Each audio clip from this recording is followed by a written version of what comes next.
ओम नमो भगवते वासुदेवाय।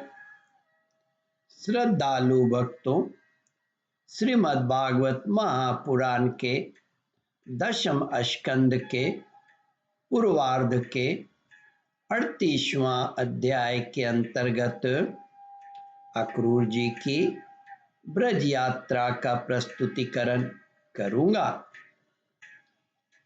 इसके पूर्व जहां तक आप कथा श्रवण कर चुके हैं उसके आगे का प्रस्तुतिकरण करता हूं।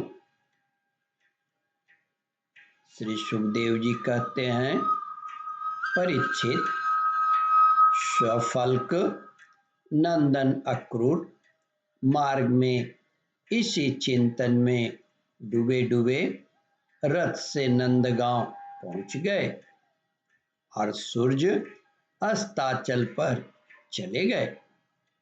जिनके चरण कमल की रज का सभी लोकपाल अपने किरीटों के द्वारा सेवन करते हैं, अक्रूर जी ने घोष्ट में उनके चरण चिन्हों के दर्शन किए। कमल, यव, अंकुश आदि असाधारण चिन्हों के द्वारा उनकी पहचान हो रही थी और उनके पृथ्वी की शोभा बढ़ रही थी। उनकी पहचान हो रही थी और उनसे पृथ्वी की शोभा बढ़ रही थी।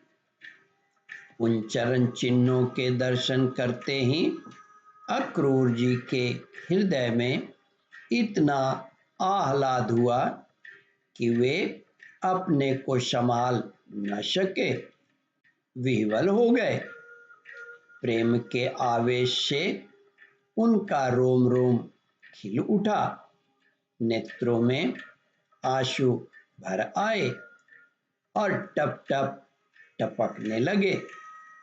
वे रथ से कूदकर उस धूलि में लौटने लगे और कहने लगे, अहो, ये हमारे प्रभु के चरणों की रज है। परीक्षित, कंस के संदेश लेकर यहाँ तक अक्रूर जी के चित्त की जैसी अवस्था रही, यही जीवों के देह धारण करने का परम लाभ है। इसलिए जीव मात्र का यही परम कर्तव्य है कि दंभ, भय और शोक त्याग कर भगवान की मूर्ति, प्रतिमा, भक्ति आदि चिन्ह, लीला, स्थान तथा गुणों के दर्शन, श्रवण आदि के द्वारा ऐसा ही भाव संपादन करे। ब्रज में पहुंचकर अक्रूर जी ने श्री कृष्ण और बलराम दोनों भाइयों को गाय दूहने के स्थान में विराजमान देखा। श्याम सुंदर श्री कृष्ण पीतांबर धारण किए हुए थे और गौर सुंदर बलराम नीलांबर। उनके नेत्र शरतकालीन कमल के समान खिले हुए थे। उन्होंने अभी किशोरावस्था में प्रवेश ही किया था। वे दोनों गौर श्याम निखिल सौंदर्य की खान थे। घुटनों का स्पर्श करने वाली लंबी लंबी भुजाएं, सुंदर बदन, परम मनोहर और गज शावक के समान ललित चाल थी। उनके चरणों में ध्वजा, वज्र, अंकुश और कमल के चिन्ह थे।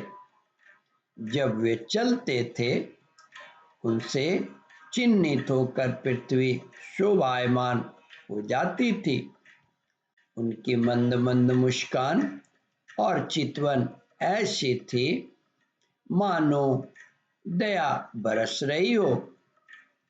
वे उदारता की तो मानो मूर्ति ही थे। उनकी एक एक लीला उदारता और सुंदर कला से भरी थी। गले में बनमाला और मणियों के हार जगमगा रहे थे। उन्होंने अभी अभी स्नान करके निर्मल वस्त्र पहने थे और शरीर में पवित्र अंगराग तथा चंदन का लेप किया था। श्री सुखदेव जी कहते हैं, परीक्षित, अक्रूर ने देखा कि जगत के आदि कारण, जगत के परम पिता, जगत के आदि कारण, जगत के परम पति पुरुषोत्तम ही संसार की रक्षा के लिए अपने संपूर्ण अंशों से बलराम जी और श्री कृष्ण के रूप में अवतीर्ण होकर अपनी अंग कांति से दिशाओं का अंधकार दूर कर रहे हैं। वे ऐसे भले मालूम होते थे जैसे सोने से मढ़े हुए मरकतमणि और चांदी के पर्वत जगमगा रहे हों।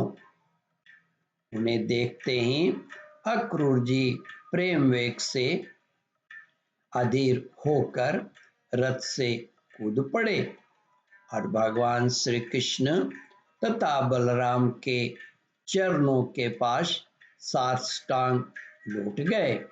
ओम परमात्मने नमः। श्रद्धालु भक्तों, इस कथा को ध्यान पूर्वक श्रवण मनन और इसका चिंतन करें।